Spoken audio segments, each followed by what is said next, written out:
Well, what do you know? It's that time again, boys and girls. You know what it is? It's TL. And it happens every Friday. This is so weird, man. Like, why? I mean, it's Friday o'clock, and today we're gonna be looking at healers, man. Yes, healers, because it's been more than a month since we did the Mythic Plus healer situation, and things have changed. Some retain their position, some have dropped, and we've seen increasing performances across the board on all hero specs. And it's going to be interesting to see how everybody goes into their rankings, let's say. Just going to tell it right off the bat, there's really no C or D tier this time around. So as opposed to like DPS or... Yeah, just put DPS over there. DPS. Yeah, we have really great performing specs over here, like all healers. Yeah, so like just quick disclaimer, we are looking at the highest keys made by these specs. We're ranking them due to the highest keys made here. Of course, we can talk about healing numbers, damage, utility, and all of that, but really all that comes into the same umbrella as the highest key that can be pushed by these specs. That's usually what matters, but what else matters is that you stay informed and have an interesting time listening to a thoughtful conversation about WoW in our podcast channel, Mo Cast, where we have talks with the theory crafters about different systems and things affecting you as a player, and of course, other specs. We talk a lot about different specs within the game, not to mention the MoCast live that we do on Thursdays on twitch.tv/MarcelianOnline. So the MoCast situation is very, I would say, universal, because it spans out into a lot of things, right? So if you're interested into a WoW podcast, just check the link in the description. It's on a different channel, and you're going to have tons of cool conversations on World of Warcraft. Not before you watch the video till the end, okay? After you watch the video, because algorithms, YouTube overlords, it is what it is. You know how it is. But enough of that. Let's talk about Discipline. Discipline, who has been one of these healers that has been struggling this season. You've seen it a lot in raids last seasons, but I mean, struggle is not like the proper word here, but just in comparison to the other specs, right? Discipline traditionally is that healer that will deliver the damage while healing, but also having a lot of damage preventing mechanics, which is much more valuable, I would say, in raids rather than Mythic Plus. The numbers are there. It's just I can still see them struggling into higher and higher keys. What's the biggest key we're looking at here? I think it's around 27s, 28s. I mean, still. Right? As of now, it's around there. Discipline is in a weird situation because right now, if you think about it, Discipline should be the healer with at least either the most damage or the most relevant damage, considering it has the atonement passive, and that's not the case. I think Discipline right now suffers from a design flaw right now, since its counterpart Holy does more healing and more damage. So it kind of took away, although Discipline has the utility kit to be essentially better, because absorbs and damage reductions are usually more ideal than retroactive healing, which is, you know, what you want. Yeah, I mean, reactive healing is one thing. You know, Discipline Priest is all about the prep and ramp up and all of that. Plus, as Flame mentioned, you know, you have a lot of like damage reduction tools. And again, it is valuable in Mythic Plus, but I can see it.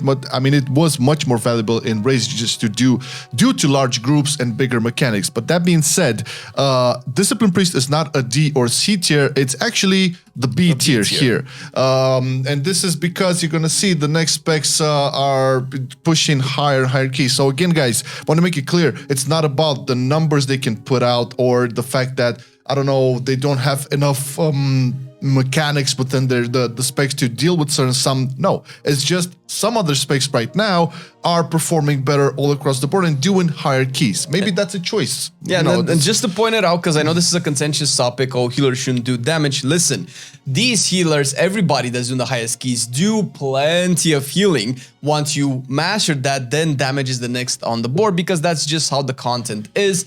In raids, you probably won't pick healers based on damage that much, but in Mythic Plus, you probably will, especially when it comes to the higher keys. If you don't like to do damage and you want to figure out what healer to pick, think that all of these healers are more than enough, considering that Discipline does 27s, 28s, which is more than 99% of us. So I think it's fine. I think we can move on. Let's move on to some 30 plus keys. Hey, Holy Paladins. Holy Paladins have been like 100%, I would say, present in all seasons. Jesus, this is like the third or fourth term already. Yeah, I mean, there used to be the time where we had, you know, the Ashen Hallow play, and it was like super dominant because of its damage and whatever. But Holy Paladins will take an S tier position, no problem. Have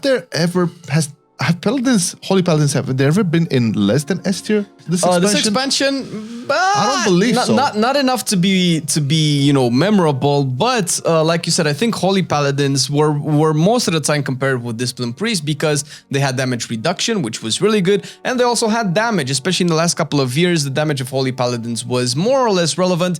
I'm not talking about the stupid Ashen Hallow damage in Season 1 and Season 2. Yeah, but Glimmer, but having to Crusader Strike and beat melee and always slap and Hammer of Wrath and all that. Yep. So it just so happens that the design favors more Holy Paladin as opposed to Discipline Priest because they could have been probably just as well down in B tier, but it's bumping, man. It's another thing, right? Like when you talk about Discipline Priest, you can definitely see the damage reduction much more prevalent. However, Holy Paladins bring that Paladin utility, which some of these healers do not have, like 100% physical protection with the buff, like freedom guaranteed. You know, the dispels. Some of these healers don't have the same dispels, which is a cool thing, right? No problemo. But you can definitely see Paladins pushing, you know, the green dungeons more than the others. Definitely S tier. I mean, the spec is great. You know, it plays great, it delivers. What else can be said? Another Holy spec, the other Holy, the one that actually kicked Discipline out of its throne, Holy Priest. And again, we're looking at a healer that right now, I think it's the most dominant healer in all content. Like you see it in arenas, you see it in raids, you see it in Mythic Plus. It just has risen, man, and it has the numbers. I mean, traditionally, Holy Priest back in the day was a different type of beast as opposed to what it is now. You can deal a lot of damage. Granted, you won't heal through that like Discipline Priest, but the heals are ridiculous. The AoE heals, the single target heals. Yeah, Jesus Christ. Good. They are being carried a lot by Kirin and well, yes, we have confidence. Everybody has confidence. Boon. And that's perfectly fine. And they have risen to stardom, considering that they were kind of bottom of the barrel for a long time. They were last. I mean. First season and second season, I think they were kind of struggling. Although some people kind of pointed out that this is going to be a beast moving forward. You know, it just scale build, the changes to it, plus, you know, the double Legos, you know, full tier set and all of that. I mean, it's 100%. So yes, we have an S tier. Actually, this is right now number one. Number one. Numero uno. They're kind of clearing the same keys. Is just that Holy's clearing more than the Holy Priest is clearing more than everybody else. We're looking at what is Holy Priest going to 31s? Yeah, everybody in S tier is doing 31s to an extent. Some of them are doing more. Holy Priest is doing the most 31s right now.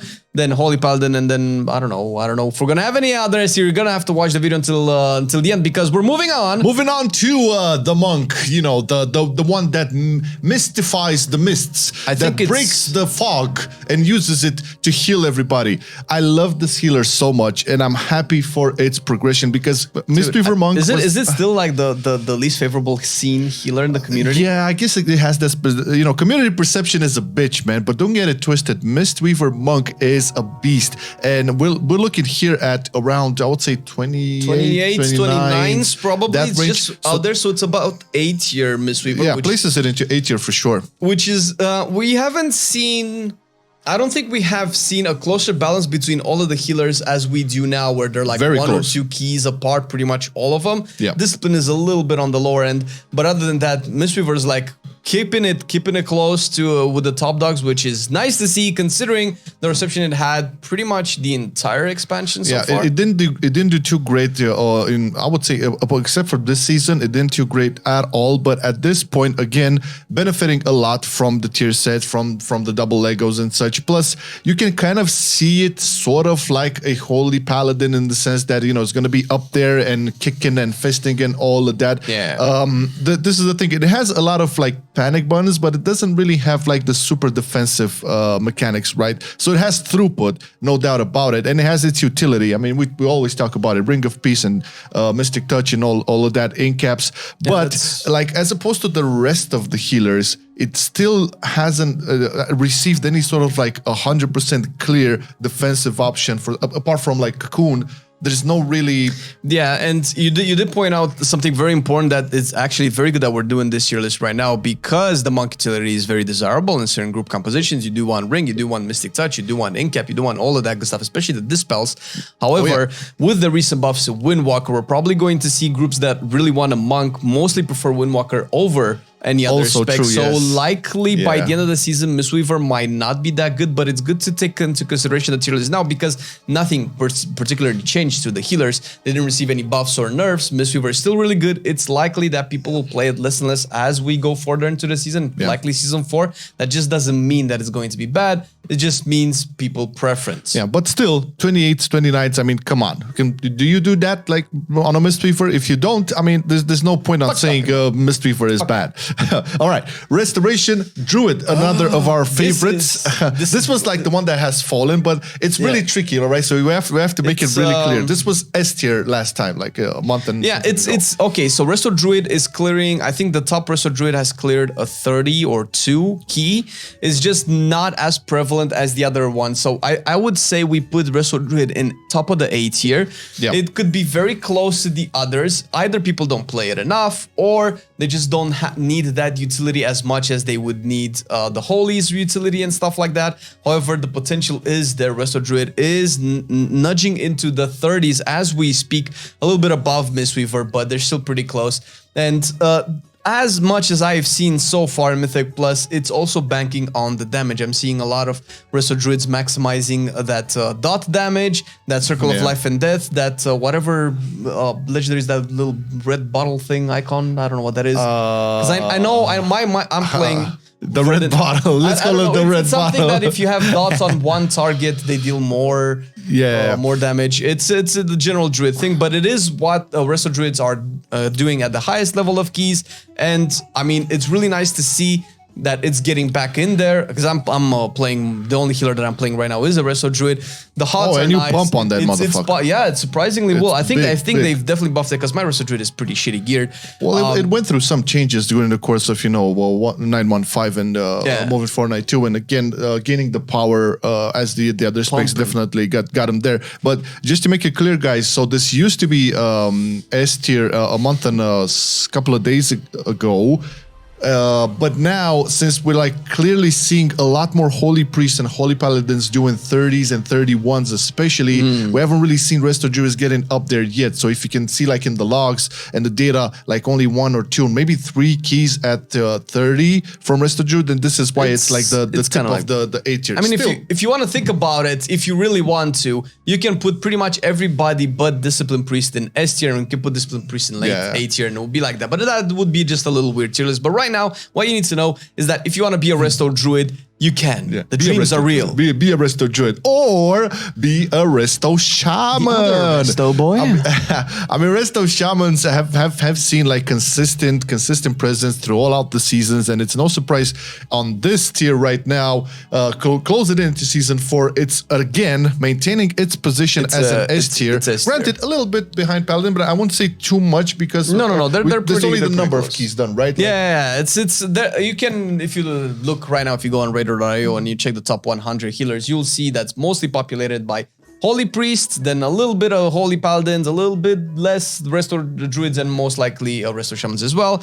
And again, one of the main reasons why Resto Shaman is so high up with its kit as well is because of the damage that it can deal, because it can deal some serious damage. It's a lot of damage, but also we have to remember, like, Resto Shaman also has the purge, also has the interrupt from the distance, which is very helpful, especially if your comp, I mean, of course, all of these comps will play a lot of like meta compositions, right? So you're definitely going to see some monks in their comps and some rogues and whatnot, but there are players who are choosing to go on a route where you have like a Destro and a Fire Mage or something like that, which, you know, Fire Mage has a long cooldown interrupt, so a Resto Shaman might cover that gap over there. It's really good. It's really good. Not to mention, the damage is ridiculous, I would say, but I just don't want to put everything on damage. It's not just the damage. Very great heals. With Spirit Link Totem, it can deal like amazing things that no other healer can. Like deal with like 17 stacks of bursting or whatever the fuck. Yes. Pretty good. Yes.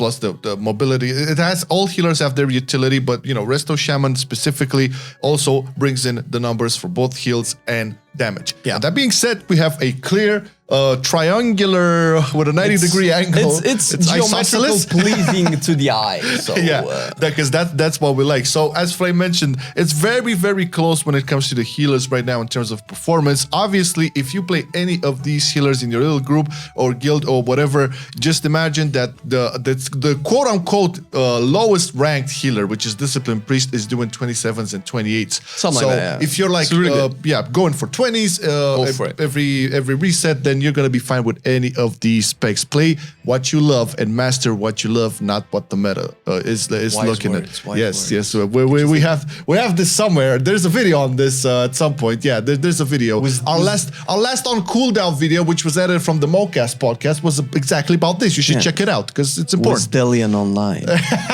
With Delian. All right. But yeah, this is the grand picture, guys. It's pretty even, it's pretty neat, and we love it like this. But we also love our Patreons, because Patreons make it happen all the time, supporting the content that we do here on a daily basis. The MoCast podcast, the TLFs, the class guides, all of the MoCast live situations that we get, you know, an hour and a half recordings, and then we make little videos out of them, you know, placing out throughout for people who have missed it. Really cool discussion with the community. We highly recommend you guys join us on Thursdays on twitch.tv/MarcelianOnline. We have Patreons over there as well. It's Patreon there, Patreon there, Patreon everywhere. Patreon everywhere. Making the content possible for you guys. Today, here. And if you thought about becoming a Patreon, supporting this content that we do, check the link in the description. There's also the MoCast over there. You can check them both because you have the time. If you don't have the time, make the time. Just scroll. But if you don't have either of the time, you have yourself a good time. Hey, great weekend ahead. Left field. Bye. What up? See ya. I've been loving it then, I still love it now. Still, I play WoW. Still, I play WoW. Getting better every day, let me show you how. Cause still, I play WoW. Still, I play WoW. It's getting harder to stay, but at the end of the day, it's a guilty pleasure, so just log in and play. Whether it's classic or retail, I'ma do a /bow. Still, I play WoW.